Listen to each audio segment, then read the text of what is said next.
Vamos à palavra? Abra sua Bíblia em Apocalipse 2. Se Deus permitir, porque tem dias que a gente sente que Deus a qualquer momento vai fazer alguma coisa, mas se Ele não mudar o script, nós vamos falar sobre a igreja de Tiatira. A igreja de Tiatira é uma igreja legal, tinha umas pessoas legais, uma irmã legal, uma membra. Quem já ouviu falar de Jezabel aqui? Ei, todo mundo, né? Quem vai ter um filho, uma filha e vai colocar o nome de Jezabel? Ei, não, né? Como a gente é... Ai, cara, a gente é engraçado. Apocalipse 2,18. Ao anjo da igreja em Tiatira, escreve: estas coisas diz o Filho de Deus, que tem os olhos como chama de fogo e os pés semelhante ao bronze polido. Feche seus olhos aí, Pai. Nós te damos graças por essa manhã, pela oportunidade que nós temos de estar aqui cultuando o seu nome. Eu quero te pedir, pelo nome do seu Filho, que o seu Espírito ministre aos nossos corações, direcione os nossos corações a tudo quanto seja a sua vontade, para que essa manhã a sua palavra seja exposta, nós venhamos a aprender através dela, a absorver, e isso provoque, Senhor, mudança no nosso caráter, mudança na nossa mente, mudança no nosso coração, conforto para a nossa alma, ó Pai, e alimento para o nosso espírito. Nós te pedimos, em nome do teu Filho Jesus. Amém. Gente, ao anjo da igreja em Tiatira escreve: estas coisas diz... Então vamos lá, a gente já identificou que para cada igreja Jesus teve uma parte da sua revelação de quem ele era. E nós temos aprendido até aqui, pelo menos tem batido, né? Vamos ver como é que vai ser daqui para frente. Mas Éfeso, Esmirna, Pérgamo, Tiatira, a revelação que Cristo dava para a igreja dizia respeito a alguma coisa que a igreja estava fazendo ou não. Então, nós conseguimos, ao decorrer de todas as epístolas de Jesus para essas 7 igrejas da Ásia até aqui, identificar que a revelação que ele dava dele dizia respeito diretamente a algo dentro daquela igreja. Amém? Então, vamos ver a igreja de Tiatira. Ele diz assim: estas coisas diz... Deixa sua Bíblia aberta, tá? Em Apocalipse 2,18, conectada, desbloqueada, não sei como é que é a sua Bíblia. Estas coisas diz o Filho de Deus. Primeiro detalhe, ele se revela como Filho de Deus, que tem os olhos como chama de fogo e os pés semelhante ao bronze polido. Então, por que Jesus se revela primeiro como Filho de Deus? O que o Filho de Deus, quando ele diz assim, eu sou o Filho de Deus, o que Jesus Cristo está chamando com isso? O que ele está externando para a igreja de Tiatira? A primeira coisa que ele fala, ao anjo da igreja em Tiatira escreve: estas coisas diz o Filho de Deus. Todo filho carrega uma filiação. Só é filho alguém que tem um pai. E quando, por exemplo, eu chego em algum lugar onde meu pai tem alguma coisa. Por exemplo, eu chego para... O carro do meu pai foi para revisão. É o carro do meu pai, está no nome do meu pai. Aí eu chego lá e eu falo assim: oi, eu vim buscar o carro do Valmir. Quem é você? Wesley. O que você é do Valmir? Eu sou filho. Ah, então tá bom. Eu ser filho do meu pai me credencia, me dá autoridade a manusear, usar, muitas vezes até, se eu tiver um bom contato, falar em nome do meu pai. Assinar. Então, quando Jesus vira e fala assim, isso diz o Filho de Deus, Jesus está reclamando para a igreja de Tiatira, não no sentido de reclamação, mas no sentido de pedir, de chamar para ele está reclamando autoridade. Isso diz o Filho de Deus. O que eu vou falar a partir daqui, igreja de Tiatira? Eu quero deixar uma coisa clara para vocês. Quem está falando não é o Zé das Couve, é o Filho de Deus. Quem está falando essas coisas não é o pastor de vocês, é o Filho de Deus. Quem está falando essas coisas não é o seu pai terreno, carnal, a sua mãe. É o Filho de Deus. Então, primeiro, Jesus, você já começa a perceber que alguma coisa tem em Tiatira para que a primeira revelação de Jesus seja quem obviamente ele é. O Filho de Deus. Reclamando para si essa autoridade. Conscientizando a igreja de Tiatira. É o Filho de Deus que está falando. Aí, quem está com o controle do slide aí? Japa? Aperta para frente aí. Aí ele fala assim, continuando o texto aí. Estas coisas diz o Filho de Deus, que tem os olhos como chama de fogo. Tem a ver, mas não é esse aí. Vai para frente de novo. Vai. Você está indo para frente? Tá? Então vai, que Deus vai dar graça. Aí, esse. Olha que belezinha. Que tem os olhos como chama de fogo e os pés semelhantes ao bronze polido. Faz de conta que você está dormindo e você vê esse ser vindo na sua direção. Você acha que ele está vindo o quê? Para comer um churrasco com você? Assar uma carne? O que você acha? Quando você escuta alguém falar assim, o cara é fogo no zóio. O que é o fogo no zóio? Quando o Fábio consegue contratar um caminhoneiro que é fogo no zóio, ele fala, Paraná é fogo no zóio. O que é o fogo no zóio? É o cara a tempo, fora de tempo. Mas assim, isso não é uma brincadeira, né? Mas assim, aqui, isso é um desenho, óbvio, né? Jesus montado no cavalo branco, mas os olhos como chama de fogo. Se você visse essa figura vindo em sua direção, o que você acharia que ela faria com você? Que você daria Eu acho que tá com cara de quem vai me dar uma casa nova, eu acho, né? Tá com cara de quem vai me arrebentar no meio, não vai sobrar nem o fumo no chão, nem o pó. Vocês conseguem entender agora? Eu só quis mostrar uma imagem para que, assim, diretamente pela nossa justiça, a gente já prevesse que ele se manifestou para Tiatira como... Primeiro ele falou que era o Filho de Deus, depois ele falou que estava olhando desse jeitinho, carinhoso. Então, entre os candelabros que ele andava no meio dos candelabros, ele estava só de olho no que estava, lembra, lá em Apocalipse 1? No que estava acontecendo entre os candelabros e tal. Aí, para esse candelabro, a hora que ele pega o candelabro de Tiatira na mão, o olhinho dele... Puff, aí ele fala assim, João, revela aí para Tiatira quem eu sou. Eu sou o Filho de Deus. Eu tenho os meus olhos como chama de fogo e os meus pés como um bronze polido. Mas vamos biblicamente justificar essa ideia que eu estou falando para vocês. Olhos de fogo, eu não vou ler as passagens aqui, depois vocês podem ler. Em Apocalipse 8, 7, Apocalipse 21, 8, Mateus 13, 41 e 42. Fogo na Bíblia é sempre atrelado a julgamento. Então guarde esse princípio. Está escrito nesses textos que eu passei. Fogo na Bíblia sempre está atrelado a julgamento, sempre. Então, quando ele se revela em que os olhos dele estão pegando fogo, na Bíblia o fogo sempre significa julgamento. Aí ele fala assim, os pés como bronze polido. Zacarias 6:1 vai falar sobre isso, dedos de bronze. Malaquias 4:13, Êxodo 27, 1 ao 7, Números 21, 8 ao 9. São trechos em que bronze, e a ideia do bronze, em um desses aqui fala até dedos de bronze, pisará. O bronze significa juízo e poder. O bronze, os pés, ele não estava usando um tênis de bronze. Os pés dele eram como bronze. Então, o que ele quis revelar para a igreja de Tiatira? Ele quis revelar a sua autoridade, ele quis revelar que os olhos dele estavam postos sobre Tiatira, e os olhos dele são chamas de fogo. Ele falou isso para a igreja de Esmirna? Não, que era a igreja sofredora, que não foi repreendida por Jesus, não foi admoestada por Jesus. Ele falou isso para a igreja de Esmirna? Não. O que ele falou para a igreja de Esmirna? Eu sou o que estive morto, mas ressuscitei.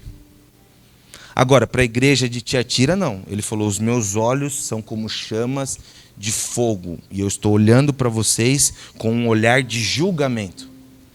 E os pés como um bronze polido, juízo e poder. Então ele está comunicando para Tiatira, eu tenho autoridade, eu sou o que julga, e eu tenho o juízo e o poder. Legal. Se a gente parasse aqui, você já ia sacar que Tiatira era a igreja, né? Tiatira estava tranquila, por isso que ele... Gente, vocês entendem que isso aqui é mais ou menos assim. Que nem a gente tem a igreja de Pérgamo lá, que ele falou que ele tinha a espada afiada. Mas quando ele chega para uma igreja, ele fala que ele faz menção de duas coisas da sua revelação. Os olhos como chama de fogo, que existe isso lá mais para frente, Apocalipse, lá para frente vai isso ser atrelado ao julgamento. E ele fala dos pés como bronze. Tem uma outra passagem em Apocalipse que vai falar que Jesus vai pisar o lagar dos ímpios.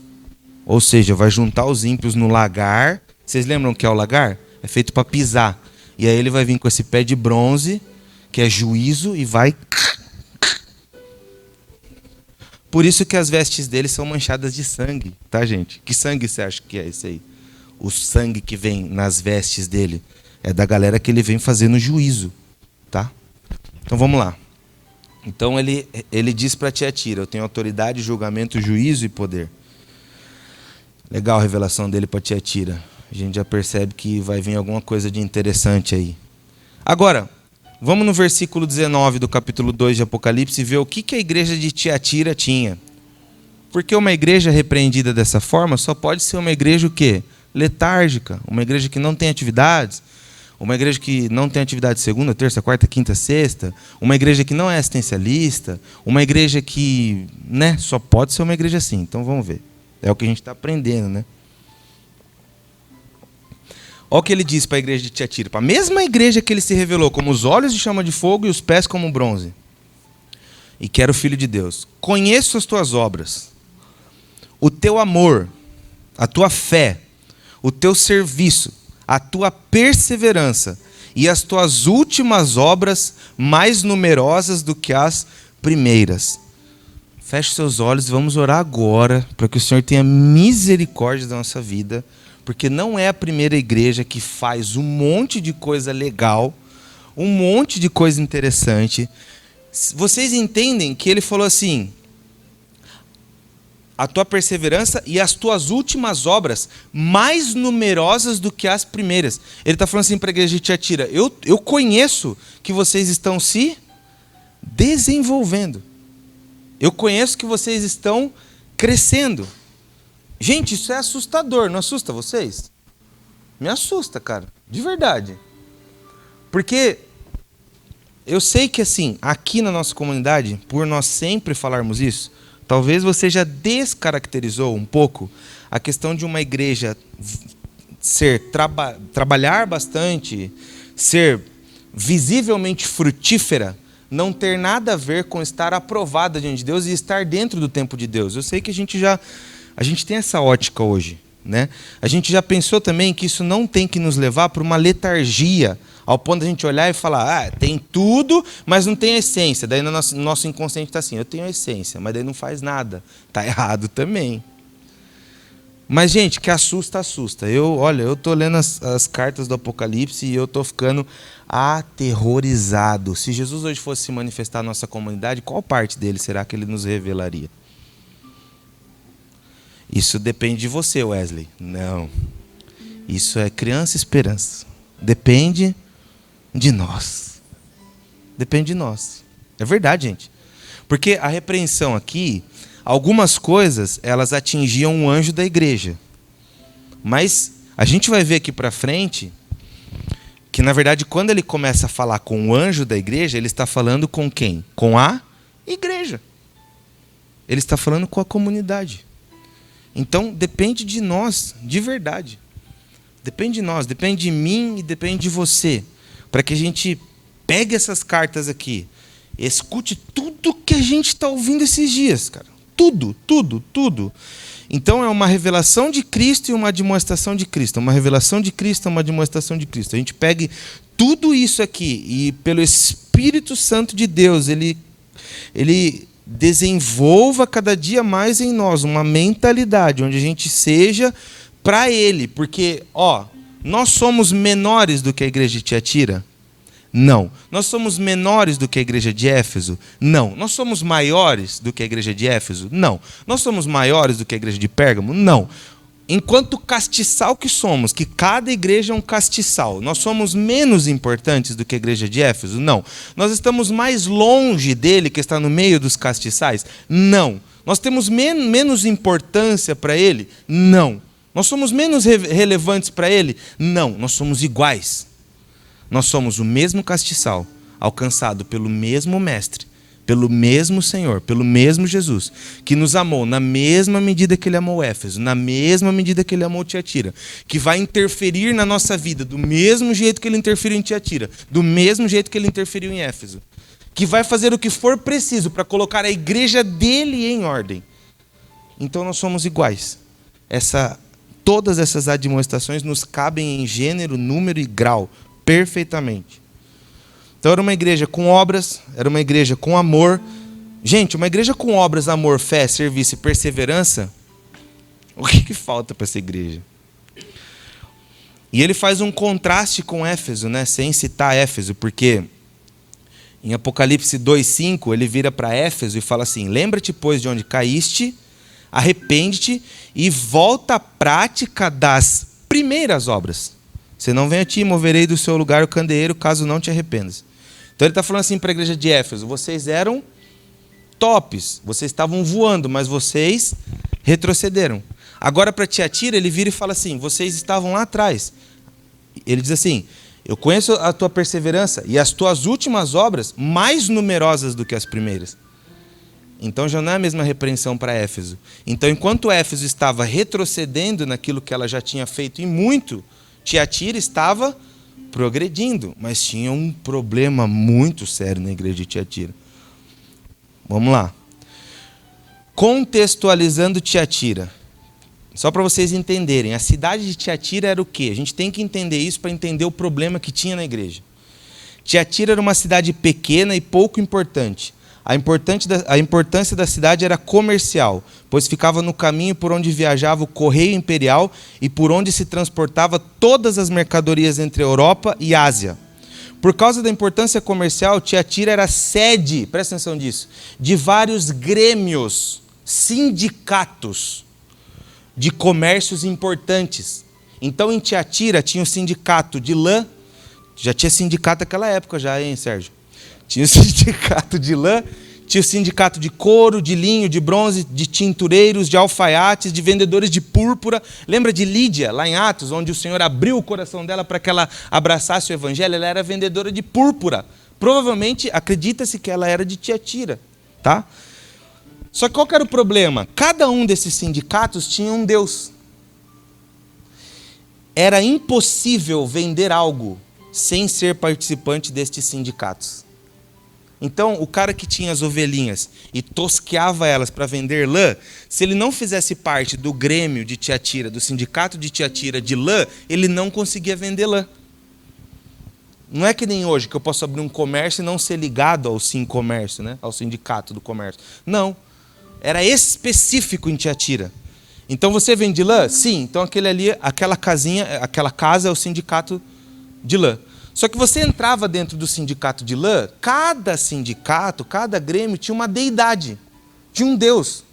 E eles cultuavam esse deus. Esse que era o problema.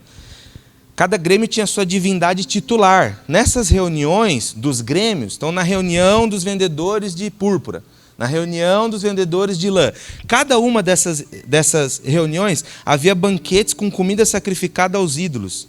E sempre terminavam com celebrações recheadas de orgias sexuais. Isso era Tiatira. Então, a cidade onde a igreja de Tiatira estava, que era a igreja de Tiatira, só podia estar dentro de Tiatira, tinha esse problema. Então, os cristãos da igreja de Tiatira, eles tinham que se aliançar com o sindicato da cidade. Até aí, beleza.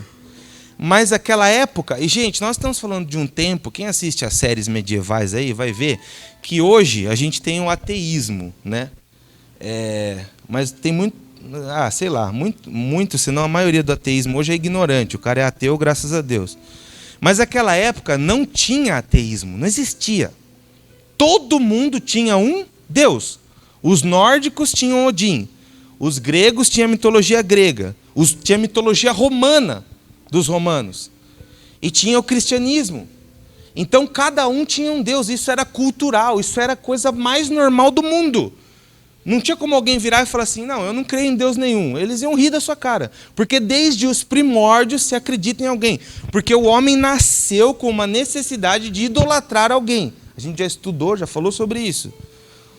Ele nasceu com a necessidade. O homem precisa adorar alguma coisa. Então, se ele não adorar a Deus, ele vai adorar droga, ele vai adorar mulher, ele vai adorar um jogo, ele vai adorar qualquer coisa. Nós temos um espaço dentro de nós que precisa ser preenchido para idolatrarmos, ou um ídolo, ou adorarmos a Deus. Então, vamos lá. Contextualizei vocês de como era a cidade de Tiatira. Agora, vamos ver o probleminha que tinha em Tiatira. Apocalipse 2:20. Ele vem falando para Tiatira em 2:18 quem ele é, que ele está desse jeitinho aí.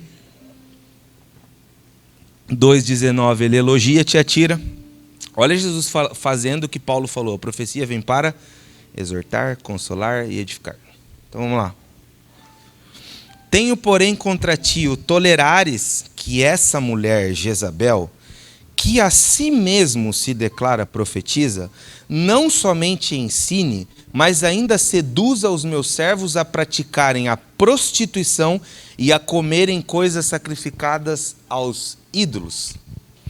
Acho que vocês começam a entender agora o que Jezabel fazia dentro da igreja de Tiatira. Vocês lembram que a cidade vivia, a realidade da cidade? Então, beleza, vai criando aí na sua cabeça. Vamos desossar esse versículo. Tenho, porém, contra ti o tolerares que essa mulher... Contra ti, o tolerares que essa mulher. Jesus coloca na conta da igreja. Ó, se a gente ler só esse texto, a gente vai virar e falar assim, Jesus está repreendendo o pastor da igreja. Só que o versículo 19, ele está falando o quê? Conheço as tuas obras, conheço o teu... Ele está se referindo à igreja. Daí no versículo 20, vamos lembrar que é uma carta, não tinha versículo na carta, eram linhas. Ele continua a sua oração. Sua sentença. Tenho, porém, contra ti, igreja de Tiatira, tolerares que essa mulher, Jezabel, então contra ti, o tolerares que essa mulher, Jesus coloca na conta da igreja a responsabilidade por Tiatira não se posicionar contra Jezabel. Eu estou vendo tudo isso que vocês estão fazendo, é tudo muito maravilhoso, o amor, a fé, tudo isso aí que vocês estão fazendo. Eu estou vendo que vocês estão progredindo, mas posso falar uma coisa? Eu não consigo compactuar com a ideia de vocês tolerarem essa mulher. Porque, gente, quem parava para ouvir Jezabel? O anjo da igreja, sozinho? Não, a igreja. Vocês entendem como existe uma responsabilidade sobre vocês, sobre mim, sobre nós, onde não existe palco, somos nós. E ainda que ele vá admoestar o anjo da igreja, a carta é dirigida ao anjo da igreja, ele está falando com a igreja. O que era para esse anjo fazer? Abrir aqui domingo de manhã e falar, gente, eu recebi uma carta do apóstolo João que está preso em Pátimos, em que Jesus se direciona à nossa comunidade. Eu acredito que isso aconteceu. Jezabel estava sentadinha, o anjo pegou e começou a falar. Assim, não se acredita que o nome dessa mulher fosse Jezabel. A Jezabel bíblica existe lá da história de Acabe, de Elias, né, que era uma mulher manipuladora e tal. A semelhança do que a Jezabel do Velho Testamento fazia, essa Jezabel também fazia. Então a carta é dirigida à igreja. Aí ele continua dizendo assim, que a si mesma se declara profetiza. Aqui eu quero fazer um parênteses para vocês. Jezabel era profetisa? Não. Jezabel não era profetisa. Ela se declarava profetisa. Jesus está falando. Se ela fosse, Jesus falaria, Jezabel que é profetisa. Não, até peguei em 4, 5 traduções, porque na minha cabeça ela era profetisa. Mas aqui está escrito que a si mesma, Jesus não está falando, eu a declarei profetisa. Porque quem dá os dons, esses dons dos 5 ministérios, quem dá é Cristo, está escrito em Efésios. Que é diferente dos dons do Espírito, que são para edificação do corpo, um deles é edificação pessoal, que é diferente do dom de Deus. A salvação não vem de vós, é dom de Deus. Então aqui era um dom de Cristo, mas ele não foi ele que deu.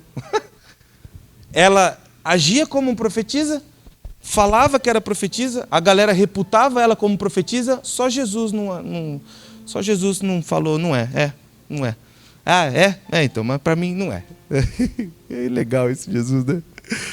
Para mim não é. Para vocês é? Para mim não é. Aí ele já pega, em um versículo, ele dá umas par de pancada, porque ele começa: eu tenho contra vocês, igreja, que vocês toleram essa mulher. Então, ou seja, igreja, se posicione.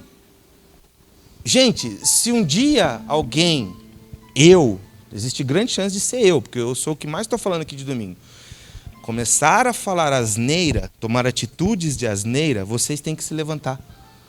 E não dizer assim: ah, se o pastor falou, tá falado. Oi, gente, isso aí é uma frase maravilhosa, né? É legal que assim, você frequenta a igreja a vida inteira, aí quando você vai ser pastor, aí Deus muda as coisas, entendeu? Aí isso é legal, eu estava zoando esses dias aí. A gente sempre está acostumado em aniversário de pastor, a turma entra com um monte de coisa, né? Terno da TNG, não sei o quê. Aí quando é na sua vez, você está ensinando que tudo isso é idolatria. Ó, que legal, é brincadeira. Não, mas é sério, é brincadeira, mas é sério.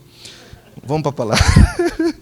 Pô, é verdade, cara. Você fica a vida inteira ali, meu. Todo mundo ali. Aí quando é a sua vez, Jesus fala assim: vou revelar para você umas coisas, agora vai mudar, tá bom? Agora vai lá sofrer lá agora. Brincadeira. Então vamos lá. Que assim mesmo se declara profetisa. Ela não era profetisa, ela se declarava profetisa.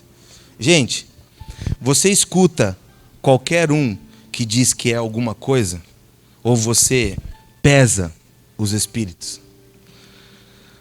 Jesus estava olhando com os olhos como chama de fogo, e os olhos dele não estavam postos sobre Jezabel, os olhos dele estavam postos sobre a igreja, inclusive sobre Jezabel. E ele está olhando, e ele está comunicando aquilo que ele está vendo, com um olhar de julgamento. Aqui ele começa a manifestar o julgamento dele, porque ele já começa a destronar a mulher. E ele começa a expor a igreja. Jesus está dizendo nas entrelinhas assim: sabe por que vocês toleram? Porque vocês não comungam comigo. Por não terem contato comigo, qualquer um que fala qualquer coisa, vocês abraçam. Vocês dizem que, é verdade. Porque desde os primórdios vocês precisaram juntar para vocês líderes, reis. Porque a teocentria de Deus não bastou para Israel. Eles precisavam de um rei, porque todas as nações tinham um rei. Nós queremos um rei. Aí um homem simples chamado Samuel chega diante de Deus, triste, envergonhado: Senhor, eles me rejeitaram. Deus diz: não, eles me rejeitaram.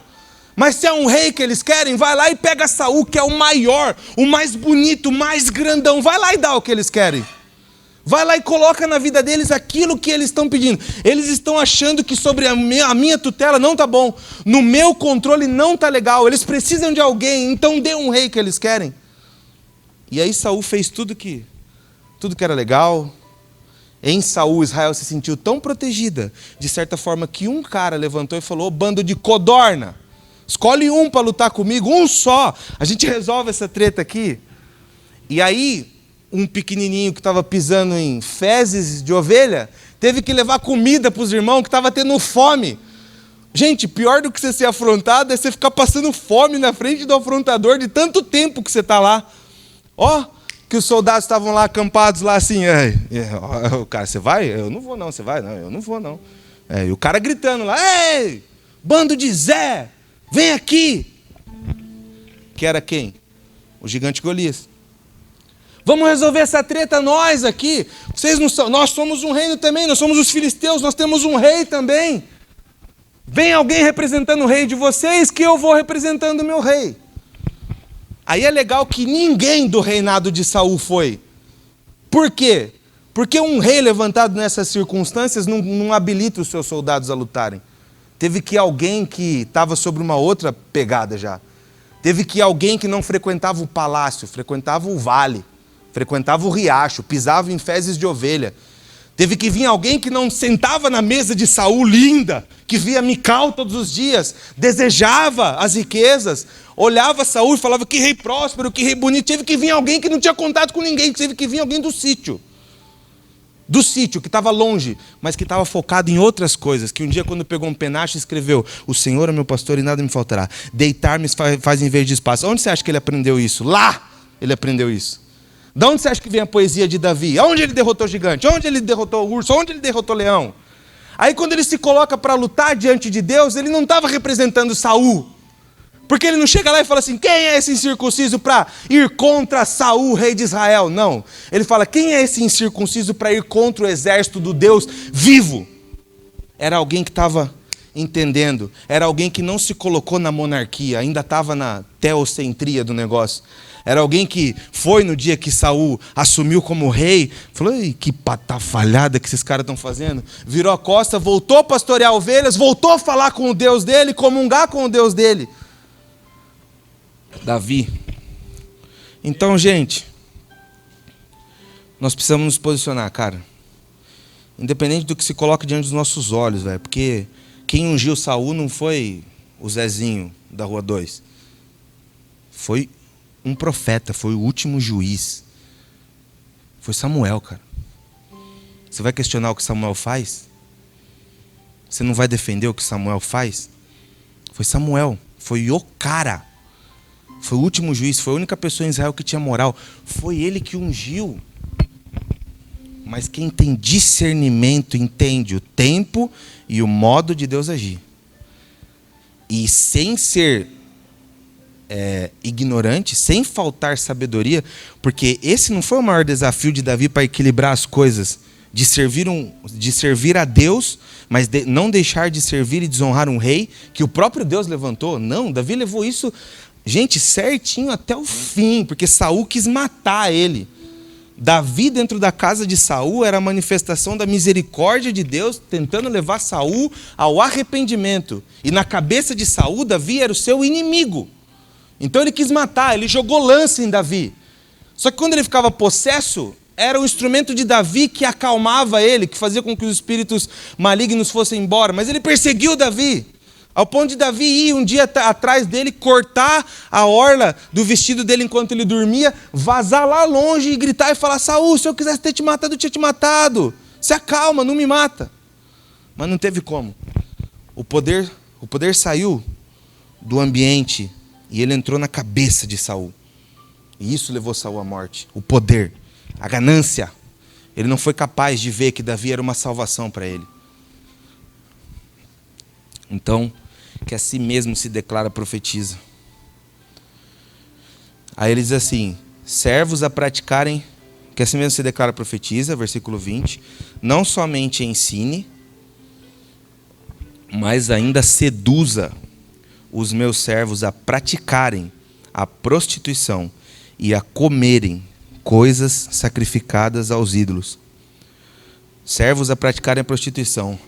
O que Jezabel fazia? Jezabel incitava as pessoas a cumprir os ritos dos grêmios, aliando isso ao gnosticismo. O que significa gnosticismo? Vem da palavra gnose, que quer dizer conhecimento. Você sabe o que Jezabel pregava na igreja dela? O seguinte, como que você vai lutar com prostituição se você não conhece a prostituição? Você precisa se prostituir. Isso vai fazer com que você se eleve espiritualmente, porque você provou, isso é o gnosticismo, é o dualismo. Você precisa provar. Então não adianta você querer lutar com a prostituição, você precisa ir lá e se prostituir. Isso vai começar a te elevar, isso é o gnosticismo. Isso é o que a Jezabel pregava lá na igreja de Tiatira. Um pouco parecido com o que alguém fez logo no começo, chamado Satanás. Ele virou para Eva e falou o quê? Não, no dia em que você comer desse fruto, você vai se tornar como Deus. Era a mesma semelhança de tentação. Só que era muito plausível, né? Se um líder chega aqui e manda você fazer as patafalhadas que você tem o maior desejo no mundo de fazer, você vai falar o quê? Você vai falar, legal, vamos lá, o cara falou, você viu que o pastor pregou domingo? A gente tem que se relacionar com 3, 4 mulheres lá, você viu? A gente tem que roubar, você viu? A gente tem que comprar coisas compulsivamente, eu vou nessa onda porque é bênção. Tem que provar para viver. É isso que Jezabel incitava. Só que, lembra da história dos grêmios? Então ela tinha esse apoio. Você não vai conseguir vender, porque você precisa estar aliado ao Deus. Então, não tem problema. Você vem aqui, você cultua, a gente continua estudando a Bíblia aqui junto, só que daí você vai lá e você vai provar essas coisas. Não tem problema nenhum, o seu Deus é Deus. Então aquilo que eles desejam que você faça, você vai e você faz. Não tem problema, você continua aqui, você continua sendo filho de Deus. A gente consegue ver de novo, camuflado aqui, a graça barata. De novo. Talvez aos nossos olhos, gente, pareça uma aberração isso, né? Como alguém pode suceder a esse tipo de persuasão? Mas na época o gnosticismo era a bola da vez. Vocês sabiam que Santo Agostinho, antes de se converter, ele era agnóstico? Santo Agostinho, um padre católico que foi um dos maiores caras da teologia. Tem o livro Confissões, eu tenho lá, desse tamanho assim, muito legal. E Santo Agostinho era calvinista. Muito bem estabelecido doutrinariamente, mas antes de se converter ele era agnóstico. Então era a bola da vez, gente. Então para nós hoje é uma aberração pelo intelecto que a gente tem de formação de 2000 anos, mas na época eles tinham a herança do quê? Dos gregos, dos nórdicos, era o quê? Sexo um com o outro o tempo inteiro, adora o meu Deus, eu adoro o seu Deus também, mata alguém em sacrifício ao seu Deus, tudo isso era normal para eles, não era uma aberração. E aí vem Jezabel e vem trazendo isso para o seio da igreja. E aí Jesus diz. Então agora que vocês entenderam o versículo, vamos ler de novo. Tenho, porém, contra ti o tolerares. Um outro detalhe. Alguns estudiosos dizem que essa tradução, que essa mulher, em alguns manuscritos está escrito que a sua mulher. Então alguns estudiosos acreditam que Jezabel era esposa do anjo da igreja de Tiatira. Não dá para confirmar isso. Mas os estudiosos, os teólogos, eu li isso em 3 fontes. Eles dizem que alguns manuscritos, não em todos, mas em alguns manuscritos que transcreveram o Apocalipse daquela época, que daí vem o compêndio e forma a nossa Bíblia, em alguns deles estava escrito que a sua mulher, Jezabel, então estava escrito assim, tenho porém contra ti o tolerares que a sua mulher, Jezabel, que assim mesmo se declara profetisa, enfim, só um parênteses aí. Não somente ensine, mas ainda seduza os meus servos a praticar a prostituição e a comerem coisas sacrificadas aos ídolos. Tem um pouco de sentido isso, gente, porque naquela época a mulher não falava, a não ser que ela tivesse uma proeminência de alguma forma. Né? Por exemplo, a esposa do líder talvez tivesse um pouco mais dessa oportunidade. Tá? Mas enfim, não vamos colocar isso na conta do coitado do pastor de Tiatira. Né? Vamos continuar aqui. Versículo 24. Digo todavia a vós outros, os demais de Tiatira, a tantos quantos não têm essa doutrina. Olha o que Jesus está falando. Presta atenção aí no texto. Digo todavia, vós outros, os demais de Tiatira, a tantos quantos não têm essa doutrina e que não conheceram, como eles dizem, as coisas profundas de Satanás, outra carga não jogarei sobre vós. Então, o que Jezabel incitava? Aqui, inclusive a prova do gnosticismo está aqui. Jesus está falando assim, todos vocês que não têm essa doutrina e que não conheceram, como eles dizem, as coisas profundas de Satanás, então o que Jezabel falava? Você precisa conhecer as coisas profundas de Satanás. Enquanto você faz isso, o seu espírito se eleva. Você se desenvolve espiritualmente quando você vai lá e prova de uma coisa que você luta contra. É isso que Jesus está falando aqui. Então, o que Jezabel fazia? O que Jesus falou aqui. Ele acabou de falar o que ela fazia. Vamos ler de novo? Digo, todavia, vós outros, demais de Tiatira, todos quantos não têm essa doutrina, olha que tenso, cara. Jesus coloca como doutrina. E que não conheceram, como eles dizem, as coisas profundas de Satanás, outra carga não jogarei sobre vós. Gente, aqui entra uma outra coisa que a gente tem aprendido. A gente precisa saber o nome dos demônios? Será que essa repreensão não se encaixa? Para alguns estudos que às vezes a gente tenta enfiar no seio da igreja para edificar e na verdade causa confusão, causa histeria. Vocês entendem que na verdade é de certa forma um gnosticismo disfarçado? Que até o Coelho, na última vez que ele veio, ele falou isso aqui, né? Eu lembrei do que ele falou. Ele falou, o cara é satanista, ele vive 28 anos no satanismo, ele matou gente para Satanás, ele matou bicho, ele quase se matou para Satanás, aí ele se converte. Aí a gente teve uma época da igreja que o pessoal fazia banner. Morreu 3 vezes, ressuscitou 3 vezes, levou 28 tiros, foi traficante, pai de santos, auxiliar de Satanás, e ele vai estar aqui domingo pregando agora, dando testemunho. Daí a gente ia lá. Aí qual era a pregação do cara? Eu, quando tinha 12 anos de idade, eu fumei a primeira maconha. E daí eu conheci o satanismo. E... Não é, Varialice? E aí eu comecei a me desenvolver como um discípulo de Satanás. Aí eu comecei a tocar tabaque. Aí blá, blá, blá, blá, blá, 58 minutos. E eu fui, eu chutei, eu entrei, tinha um demônio. O demônio falou pra mim. E aí eu vi que os demônios, eles agem assim. Blá, blá, blá. Aí no final ele vira e fala, mas eu me converti. O Senhor me salvou. A igreja... Acabou.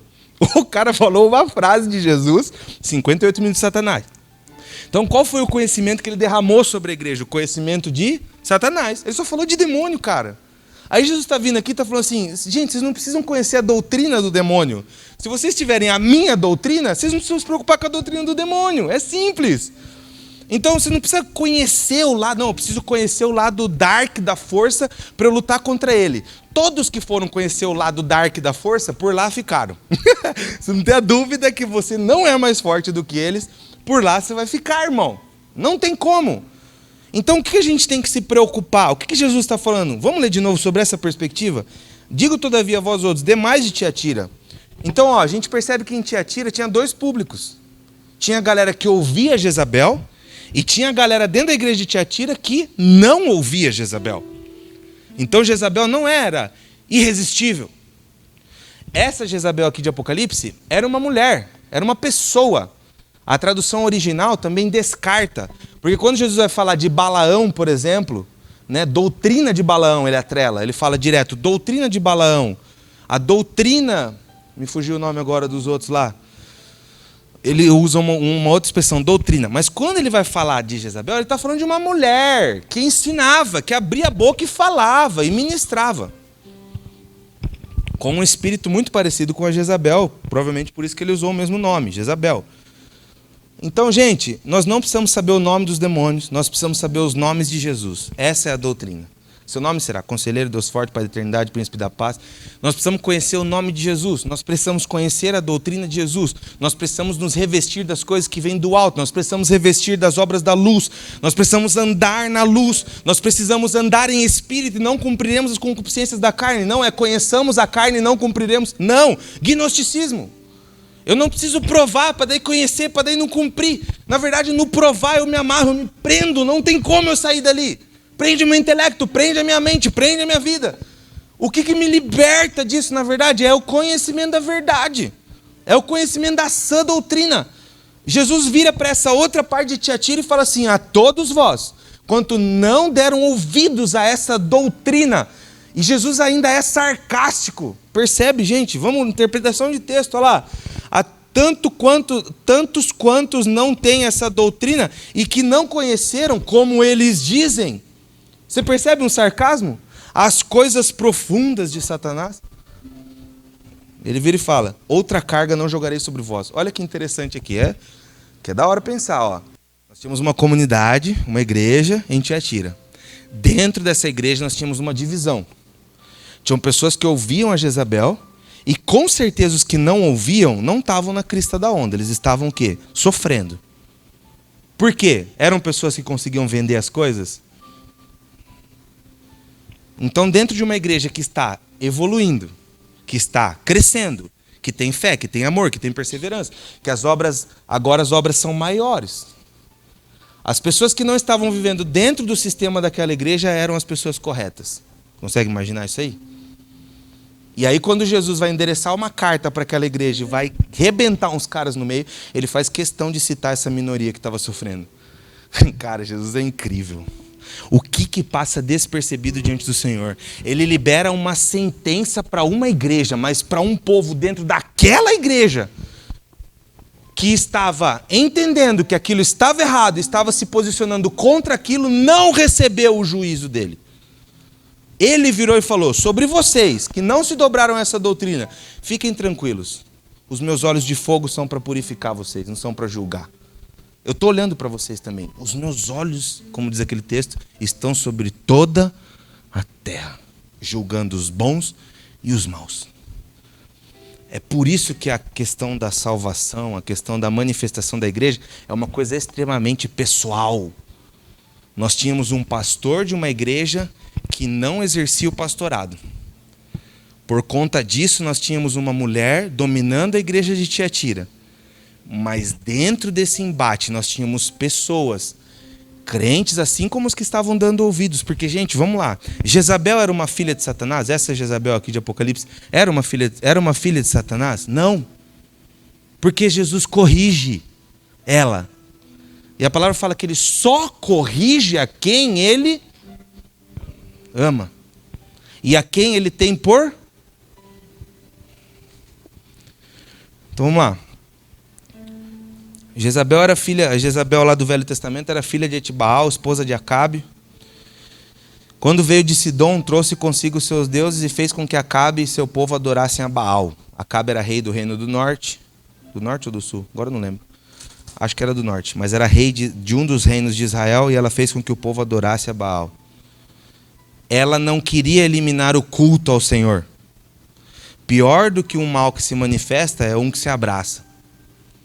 Se a Jezabel se levantasse lá e falasse assim, a partir de hoje, acabou o culto, parou tudo, nós vamos adorar os deuses dos grêmios, nós vamos praticar sexo entre todo mundo aqui, nós mudamos. Não, pior do que isso é quem se abraça. É quem sobe aqui, fala, persuade, nas conversas exerce persuasão, e quando alguém está falando aqui, ela está assim, glória. É a pessoa que não discorda. Ela concorda com tudo. O que você tem aí? Eu concordo. O que você tem aí? Eu concordo. Isso aí está certo. Aí quando ela fala assim, isso aí está certo, a sua resistência faz assim, ó. E daí ela tem guarda baixo para agir. Porque se virasse para você e falasse assim, não, nós vamos adorar o Deus vivo. Não, não vamos adorar o Deus vivo, nós vamos adorar os deuses dos grêmios. Nós vamos misturar as coisas aí. Mas o que é? Não. Nós vamos adorar o Deus vivo? Sim. Como nós vamos adorá-lo? Nos prostituindo para a glória de Deus. É sério, gente. É tenso. Então a Jezabel histórica não queria eliminar o culto ao Senhor de Israel. Ela só queria colocar Baal junto. A Jezabel de Tiatira não queria eliminar o culto ao Senhor. Ela estava dentro da igreja. Pode ter até uma hipótese ela ser esposa do pastor da igreja. Ela queria fazer o quê? Sincretizar. Até porque essa é a visão gnóstica. Eu não vou tirar nada, eu só vou estabelecer o paralelo. Vamos juntos, a gente faz junto. A gente adora lá, adora aqui. Aí, Apocalipse 2:21 diz assim, dei-lhe tempo para que se arrependesse. Ela, todavia, não quer arrepender-se da sua prostituição. Está falando de Jezabel. Se Deus deu tempo para que ela se arrependesse, Ele está mostrando a sua misericórdia. Ele está mostrando que ela é uma, muito provavelmente, filha. Quando ele vira e fala que se diz profetiza, não está falando que ela é de Satanás, só está falando que ela não é profetisa. Não era para ela estar falando. Existem pessoas dentro da igreja que podem funcionar fora daquilo que elas não têm que funcionar. E você acha que quando Jezabel falava, ela falava coisa que não tinha nada a ver? Você acha que ela não era persuasiva? Você acha que ela não convencia com o diálogo dela? Você acha que se a Jezabel de Tiatira subisse aqui e pegasse o microfone, você acha que no final do culto alguém não poderia virar e falar, cara, que mulher, hein? Essa mulher aí, ó, o que ela falou aí? Lógico, gente. Ela persuadia. Por isso que nós temos que pesar os espíritos. Por isso que nós temos que ter em Deus discernimento. Porque esse tipo de gente que engana, essas pessoas que às vezes são filhas de Deus, mas que estão funcionando... Gente, só o fato de ela se dizer profetiza. Perceba, Jesus faz duas correções no texto. Primeiro, que ela se diz profetiza. Esse é o primeiro erro. Por quê? Porque se alguém diz que alguma coisa está funcionando fora do tempo, quem vai ser prejudicado? A igreja. E a igreja de quem? De Jesus. E qual é o segundo erro? Ela incita vocês à prostituição. São dois erros. Mas o primeiro, Jesus não fala nem da prostituição para depois falar que se diz profetiza. O primeiro dele, o erro que ele aponta é o seguinte, ela se diz profetiza, mas ela não é. Então ela está tentando exercer e vocês como igreja estão absorvendo um serviço que ela diz que está entregando que eu não credenciei, eu não dei. Eu sou o Senhor da igreja. Eu estou olhando para vocês com olhos de fogo. Eu estou falando, não foi eu que coloquei essa pessoa aí. Só que uma parte da igreja já tinha percebido que ela não era profetisa. Qual que era a diferença, será? Qual que era a diferença? Comunhão com Deus, gente. Discernimento não surge assim igual pipoca que você esquenta e... Discernimento vem através de oração, de palavra. Dele criar em você a justiça dele. Para que você comece a discernir e ter os olhos dele. Então, aqui vemos um princípio de Deus. Antes de enviar o juízo, ele dá tempo para manifestar o arrependimento. Se você não está no juízo, arrependa-se. Talvez seja um tempo que Deus esteja te dando, assim como ele deu para Jezabel, para você se arrepender antes dele executar o juízo. Então perceba os detalhes. Tenha humildade. Perceba. Às vezes está se desenhando diante de você um ambiente de arrependimento. Você está pegando tudo aquilo para repreender, para falar que é Satanás, para falar que é demônio, para falar que agora é a hora que vai mudar. E às vezes ele está criando um ambiente. Porque você acha que se ele está falando isso aqui é porque ele já tinha tratado com Jezabel. É porque ele já tinha mostrado para ela, ele já tinha externado para ela. Ele já tinha feito coisas diante de Jezabel para que Jezabel se arrependesse. E ela não se arrependeu. Versículo 22. Eis que a prostro de cama, Jezabel. Jesus está falando que ele ia colocar ela de cama. No mesmo lugar, isso aqui é um princípio de Deus também. No mesmo lugar onde ela semeou, ela está agora colhendo. Na cama. Porque ela se prostituía. Levava os filhos de Deus à prostituição. Eis que a prostro de cama, bem como em grande tribulação, os que com ela adulteraram. Lê aí o versículo 22, está no passado? Eis que a prostro de cama, bem como em grande tribulação, os que com ela adulteraram. Está no passado? Não, está no presente. Adulteram. Aquilo ainda estava acontecendo. Bem como em grande tribulação, os que com ela adulteram, caso não se arrependam das obras que ela incita. Cristo te coloca em crise para que você se arrependa. Isso é amor. E aí, para encerrar, o versículo 23. Depois você termina de ler na sua casa, 24 é a promessa. Matarei os seus filhos. Cara, nós estamos no Velho Testamento, gente. Estamos na lei. São judeus. Jesus está falando para judeus. Matarei os seus filhos e todas as igrejas conhecerão que eu sou aquele que sonda mentes e corações e vos darei a cada um segundo as suas obras. Pais sem sacerdócio fazem padecer os seus filhos. Pais sem sacerdócio fazem padecer os seus filhos. A graça não é brincadeira. Jesus estava querendo limpar a sua igreja. Devemos ter temor pelo que nós estamos fazendo. Gente, igreja não é brincadeira, cara. O que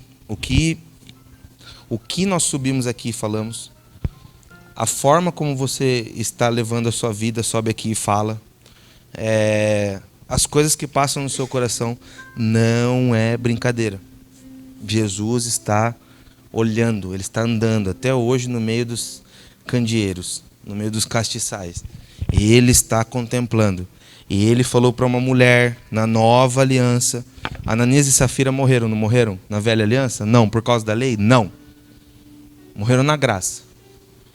Jesus está falando para uma pessoa: se você não se arrepender, eu vou matar os seus filhos.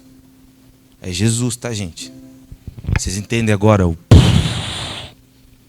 Vocês entendem agora? É sério.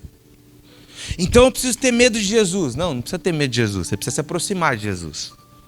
E você precisa não tentar ser persuasivo com as ovelhas de Jesus, com a sua vida, com a igreja de Jesus. Você tem que não ser manipulador com a igreja de Jesus. Nós temos que ser reais, nós temos que ser sinceros, nós temos que entender que o que Jesus está falando aqui? O que o filho de Jezabel fez para morrer? Nada. Era o que a mãe dele estava fazendo. Nós temos responsabilidade sobre os nossos filhos, cara. Quem vai ser pai um dia, quem já é pai. Ou você acha que seus filhos não estão vendo a sua vida? Ou você acha que eles não estão vendo o seu cotidiano? Nós queremos os nossos filhos na igreja porque é um lugar bom. Mas você não fala de igreja na sua casa, você não manifesta igreja na sua casa. Suas atitudes não dizem respeito Aqui você é uma pessoa, você sai de lá, o que as pessoas estão falando de você lá fora, essa é a verdadeira pregação. O que as pessoas estão dizendo, o que a sua casa diz, o que a sua família diz. Jesus está olhando isso. E se nós não formos pais de sacerdócio, os nossos filhos estão condenados a uma morte espiritual por causa de nós. Então, gente, isso tudo é uma coisa muito séria, tá? Isso mostra... E isso também traz uma paz no nosso coração, cara. Porque às vezes a gente pensa que por a gente estar no meio do vulco, a gente vai ser julgado igual, né? Mas não. Jesus estava olhando no meio da igreja, as pessoas iam para o mesmo lugar, as pessoas se juntavam no mesmo recinto, no mesmo ambiente, e de um lado tinha uma pessoa que escutava Jezabel, e do lado a outra pessoa que não escutava Jezabel, e Jesus estava com esses olhos aqui falando assim: eu estou vendo que você não está escutando, fique tranquilo, você está livre dessa. Mas para quem está escutando, se arrepende, que o caldo vai azedar. Então que o Espírito Santo de Deus possa ministrar o nosso coração esses dias e a gente possa ser real. Eu acho que o segredo de tudo é a gente ser real com Deus. É o que já foi dito aqui hoje, da palavra nos cortar, da gente entender que a gente precisa abraçar às vezes o sofrimento, abraçar às vezes a humilhação, abraçar o espinho, parar de lutar com ele e entender que a ideia de Deus é que você abrace e aprenda com ele, se desenvolva com ele. Amém?